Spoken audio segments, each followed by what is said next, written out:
LinkedIn Ads has a new feature that neither Google Ads nor Meta Ads can match, and it makes our lives as marketers a lot easier. We're talking all about it on this week's episode of the LinkedIn Ads Show.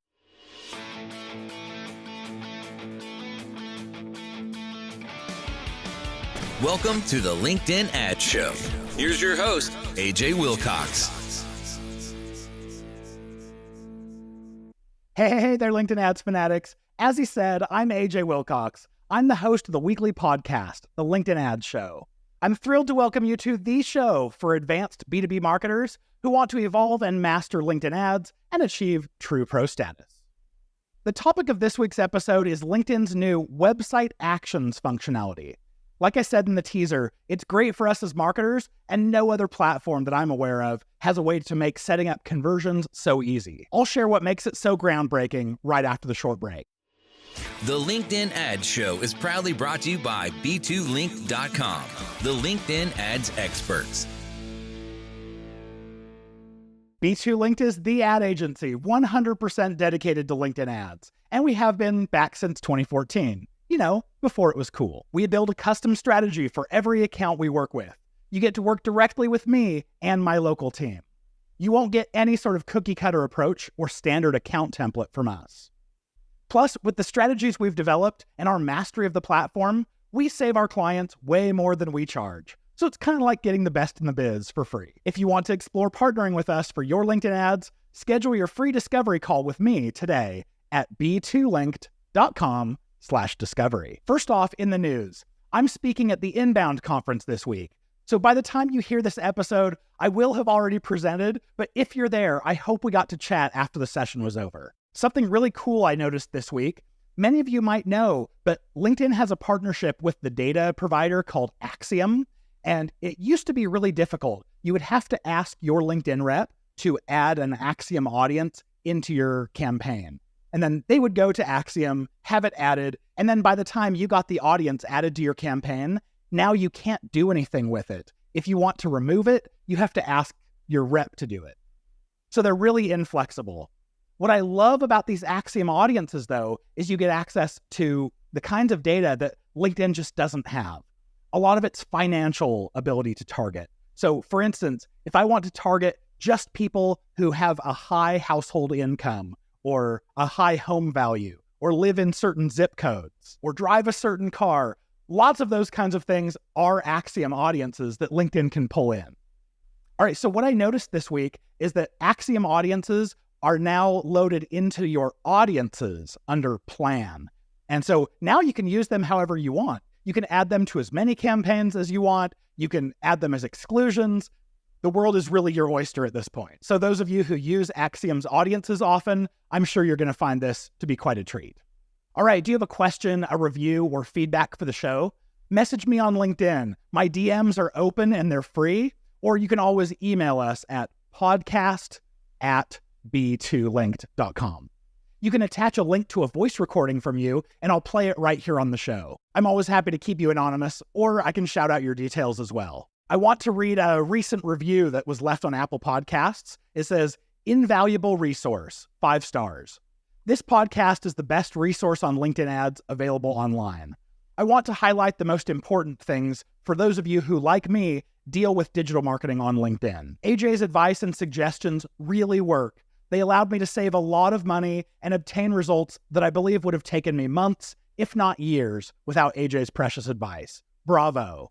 All right, this was left by Pelpa78 from Italy. Pelpa, I don't know who you are. Let me know if you want me to shout you out, but I really appreciate the review. It warms my heart. Nothing makes me happier than knowing that someone is taking this advice, they're putting it to work, and it's saving them money and getting better performance. As always, I want to feature you, so please go to Apple Podcasts, leave us a review, and I'd love to shout you out. All right, without further ado, let's hit it. Back in 2022, LinkedIn announced the acquisition of an Israeli company called Oribi, O-R-I-B-I. The official announcement from LinkedIn said that the acquisition of Oribi will accelerate our marketing attribution capabilities and establish a new LinkedIn office in Israel. I didn't think much of it at the time, but then at the beginning of 2024, a new product came out that I got really excited about called Website Actions. I didn't realize it, but Website Actions is a direct result of the Aribi acquisition, and it's awesome. Let me paint the picture for you on why it's so awesome. So whether you advertise on LinkedIn, Google, or Meta, if you want to track a conversion, you've got a couple of options. Number one, and this is my preferred way, when someone fills out a form, you can then redirect them to a thank you page. You then make sure you install the tracking pixel on that page, and then you set the address of that page so that when that page loads, LinkedIn counts that as a conversion. I've recommended this for years and years because it's so easy to troubleshoot and it doesn't require much technical knowledge at all. Most marketers can do this. But I remember 5-ish years ago when I encountered my first developer who said, "Oh, we don't want to redirect to a thank you page. That's a bad experience to redirect to a new page. So instead, once the form's submitted, the URL is going to stay the same, and we're just going to pop up a conversion message with JavaScript Ajax saying, 'Thanks, we'll get back to you.'" If this is the case, it's so much harder to set up conversion tracking, but it's not impossible. What you have to do, you have to get your developer to attach a piece of JavaScript code to execute when that button is pressed. And then the ad network will give you a little snippet of, I think it's HTML, that the JavaScript will then fire. Most don't do this actually inside the HTML of the page. Most end up doing it with a tag manager solution like Google Tag Manager, because it is easier than manually coding the conversion into the button's code in the HTML. But since I'm no JavaScript developer, that was never something I figured out how to do. I hated how difficult it was to troubleshoot if a conversion wasn't working. When a client said, "Our developer said this is good to go," I would just have to sit back and cross my fingers and hope and wait for a conversion to actually show up in the account. And if it doesn't fire for a while, then you and your developer are kind of stuck changing stuff and hoping that it works next time. Really annoying. Well, I'm happy to report that this is a challenge of the past for LinkedIn advertisers. With Website Actions, attaching conversions to a button press is super easy and it requires no coding whatsoever. How it works is you first have the LinkedIn Insight tag installed on the page of the website that has the form that you want to track. LinkedIn's Website Actions inspects the page behind the scenes, and it finds the various buttons and links on the page so that it knows when they're pressed. Then you, the advertiser, you can go in and set up a conversion, and then Website Actions just shows you the names of all the buttons. You select the box of the button name, and boom, you've got a conversion. It's really straightforward. This same technology can be used for creating retargeting audiences, so you can create a retargeting audience of anyone who clicked a specific link or pressed a specific button. All right, if you want to follow along, this is how it works. For conversion tracking, inside of Campaign Manager, you go to Analyze in the left-hand menu, you click Conversion Tracking, and then Create Conversion. The type of conversion here is an Insight tag conversion. You follow the same steps you always do when you create a conversion. You give it a name, you specify what kind of a conversion event it is, you set the time frame, and choose your attribution model. By the way, I always suggest the attribution model called Last Touch, Last Campaign. Even though the default is something different. The default is Last Touch Each Campaign. The reason I don't like Last Touch Each Campaign is that it will double count your conversions and it'll actually overstate your actual performance.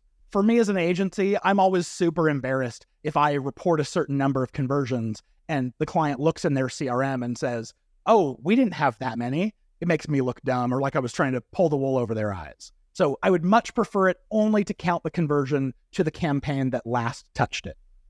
All right, so you hit next, and this is where the Website Actions actually kicks in. The Website Actions tab appears with two categories underneath it. There's one for buttons and there's one for pages.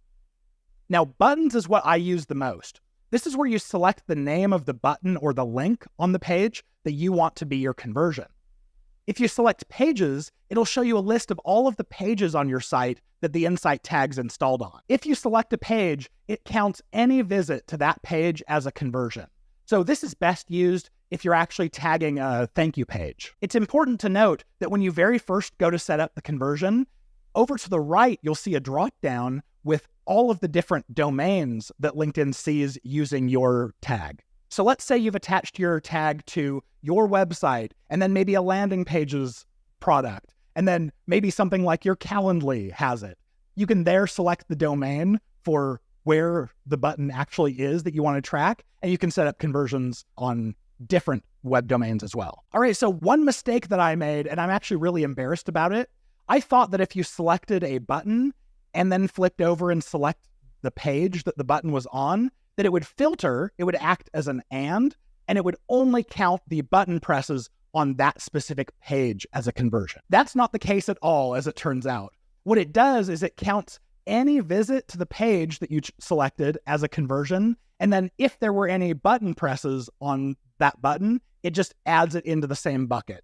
Totally not helpful. What you want to do instead, if you want to actually just track a specific button on a specific page, you select the button first, and then on the next page, you can click Add Filters, and then you can click the radio button for track only on specific pages. Then you can add the page in that you want it to filter for. When you do this, you have a few different options for how to match that page. There's one called Contains, there's one called Starts With, and there's one called Equals.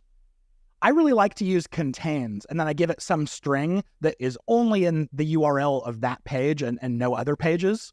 And I like Contains or Starts With because if you have different tracking parameters like UTMs that are on the end of the URL, if you selected Equals, it won't count the conversion because it looks at the entire URL and goes, oh, that's not what they supplied. And of course, as you know, tracking with UTMs and other tracking parameters is super important. You don't want to give up on that. If you're counting a submit button that submits a form, don't forget to click the box at the bottom that says track only buttons that submit a form. I'm not totally certain what this button actually does, but I think what it's doing is in case there's another button or link with the same name, or maybe someone attempts to submit the form, but they don't have all the fields filled in, it won't actually count it as a conversion until it knows that the form actually submitted. Then on the next page, you can select the campaigns that you want to attach this conversion to, which is by far the easiest way if you have a lot of campaigns.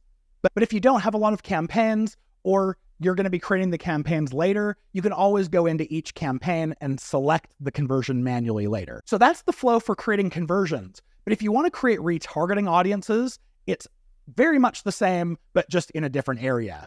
Inside of Campaign Manager, you go to Plan, Audiences, and then Create Audience.